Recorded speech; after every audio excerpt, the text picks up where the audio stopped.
Hello everybody and welcome back to another History Time with Tito. And today we're going to talk about the fall of Constantinople and not how I haven't uploaded in a year. And we've moved up here in the HQ. We have a new AI assistant. It's actually my butler's conscience transferred to a gigantic database of everything in the world.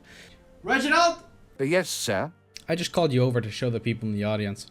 Reginald, also pull up the hologram screen. Yes, right away, sir. We also have a new hologram screen projector. Is it bugging again? Reginald, I told you to fix that. Sorry, sir. Yeah, there we are. That's better. How cool is that? A nice, holographic screen and everything is almost like, the Star Wars.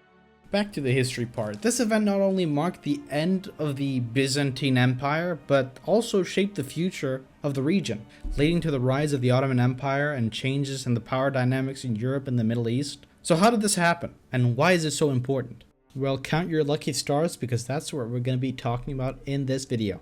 Alright, enough of yammering. Let's get to the history.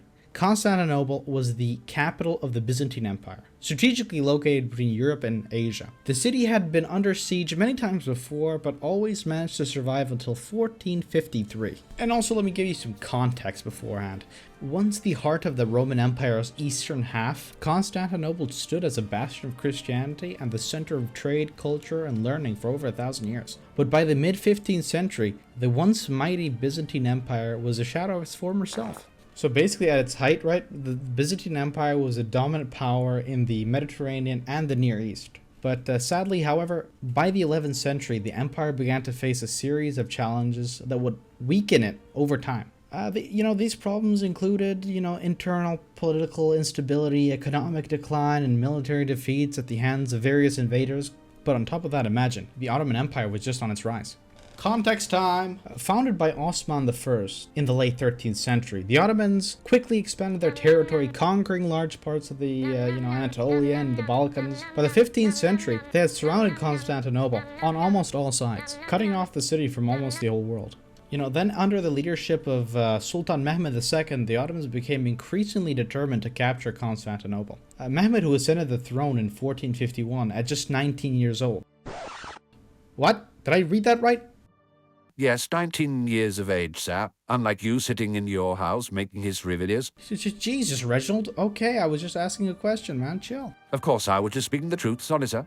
So this 19-year-old Sultan, was a visionary leader with ambitions of making this city the capital of his new powerful empire. For the Byzantines, the situation was dire. With their empire reduced to a little more than, Constantinople and a few scattered territories, they were desperately seeking aid from Western Europe. However, despite these pleas for help, the support they received was very limited, leaving the city nearly on its own. Oh, fun fact time. It's something that has nothing to do with a video. President Andrew Jackson's parrot was actually kicked out of his funeral for swearing too much. So in April 1453, Sultan Mehmed II launches his assault on Constantinople. The Ottomans bring their massive army, estimated to be around 80,000 to 100,000 men. And also this new high-tech weapon called the Basilica, which is a gigantic cannon, capable of breaching the city's, fortified walls. And to show how scary this has probably been for the, Byzantine soldiers, we even installed a holodeck here in the HQ. Reginald, yes, please sir? create a room in Constantinople and deactivate safety protocols. Certainly, so sir. We're here in the, one of the rooms currently being hit by the Ottoman cannons. The army out there is well equipped with artillery, including, the massive cannons called the Basilicas, as I said before, designed by a Hungarian engineer.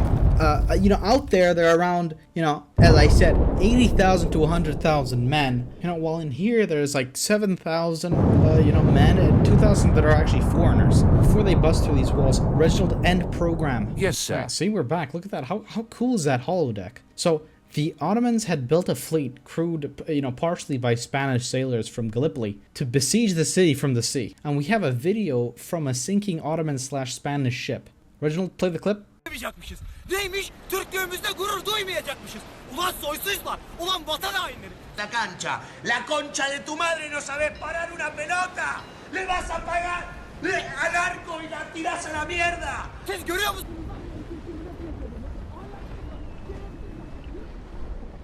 Le vas a hacer un pase a tu compañero que está a 1 metro.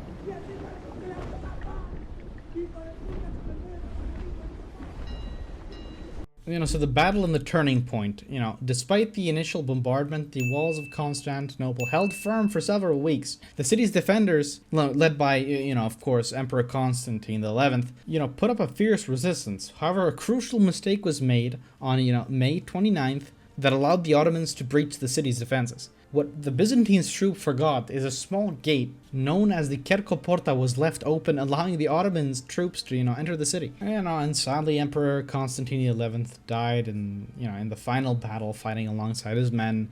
Here's a painting of the battle within the city. Constantine, is on the white horse, RIP to a G. The fall of Constantinople on May 29th, 1453, after weeks of relentless siege, and all that battle and all this stuff I just explained. So, the Ottomans finally broke through Constantinople's defenses, and then what followed was a brutal sack of the entire city, with thousands killed and many taken as slaves. And then Hagia Sophia was, the great cathedral of Constantinople, was actually converted into a mosque. And that's it. Please don't forget to like and subscribe, and leave a comment, say hello, say goodbye, say how you doing. Thank you for watching another History Time video. And next video, we're going to talk about how, about the Penguin Mafia.